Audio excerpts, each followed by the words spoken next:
সুন্দর এবং যথাযথ আচরণ করো, ভালো ব্যবহার করো, এটা তার হক। আমরা আবারও বলছি, আল্লাহর হক আমরা অনেকে আদায় করি, নামাজ রোজা আমরা অনেকে করি, কিন্তু স্ত্রীর হকটা আদায় করি না, তার সাথে সুন্দর ব্যবহার করি না, তার প্রতি খেয়াল রাখি না। অথচ নবী করিম সাল্লাল্লাহু আলাইহি ওয়াসাল্লাম বলেছেন, খায়রুকুম লি আহলি, তোমাদের পুরুষদের মধ্যে ওই ব্যক্তি সবচেয়ে ভালো যে তার স্ত্রীর কাছে ভালো, যে তার স্ত্রীকে আচার আচরণের সৌন্দর্য দিয়ে, ব্যবহারের মাধুর্য দিয়ে, আচরণের উৎকর্ষ দিয়ে, সে সুন্দর ব্যবহারের মাধ্যমে, তার সুন্দর কাজ কারবারের মাধ্যমে তার স্ত্রীর মানসিক সন্তুষ্টি যেটা, তৃপ্তি যেটা সে আদায় করতে পেরেছে, হ্যাঁ আমার স্বামী লোকটা ভালো, এই জিনিসটা যে আদায় করতে পেরেছে সে আসলেও ভালো।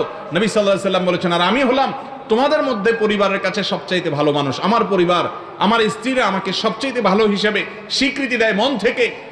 এই জায়গাটা একজন মুসলমান পুরুষকে যেতে হবে। আর এটা হবে তখনই সম্ভব যখন তাদের সাথে আপনি কথায় কথায় গালিগালাজ করবেন না, কথায় কথায় দুর্ব্যবহার